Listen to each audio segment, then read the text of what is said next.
अस्सलाम वालेकुम, आप देख रहे हैं PA न्यूज़ HD और मैं हूं आपके होस्ट सादिया बतूल।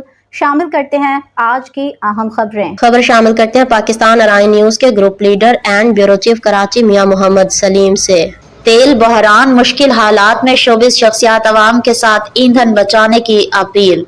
रोजमर्रा जिंदगी में छोटी तब्दीलियां मजमूई तौर पर बड़े मुस्बत असरात मुरतब कर सकती है। तेल बहरान के तनाजुर में शोबिस और खेलों से वाबस्ता शख्सियात भी मैदान में आ गईं और शहरियों से ईंधन के मोहतात इस्तेमाल की अपील कर रही हैं। मशरक़ी वस्ता में जारी कशीदगी के बायस आलमी सतह पर तेल की कीमतों में इजाफे ने पाकिस्तान में भी दबाव बढ़ा दिया है, जिसके पेश नज़र मारूफ शख्सियात ने अवाम को ईंधन के जिम्मेदाराना इस्तेमाल का पैगाम देना शुरू किया है।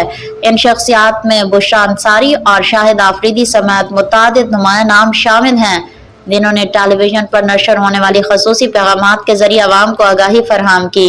उन्होंने हुकूमत की जानिब से पेट्रोलियम मसनूआत की फरहमी को यकीनी बनाने की कोशिश को सराहते हुए उसे काबिल कदर करार दिया।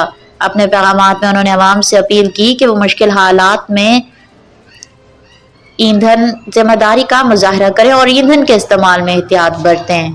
अस्सलाम वालेकुम जी, मैं हूँ बुशरा अंसारी।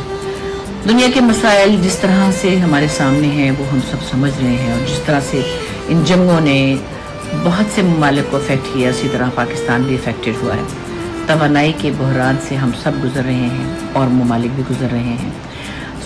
इसकी कीमतें बढ़ गई है, और ये शुक्र है कि हमारे यहाँ पेट्रोल की किल्लत नहीं हुई, लेकिन महंगा तो हुआ है। कोशिश करें कि एहतियात करें, पेट्रोल को कम से कम खर्च करने की कोशिश करें। निहायत जरूर। अस्सलाम वालेकुम जी, मैं हूँ आपका आरिफ लोहार, और मेरी तरफ से अपील है तमाम पाकिस्तानी बहन भाइयों से कि तेल बचाएं, ज़र मुबादला बचाएं और गैर जरूरी बाहर ना निकलें।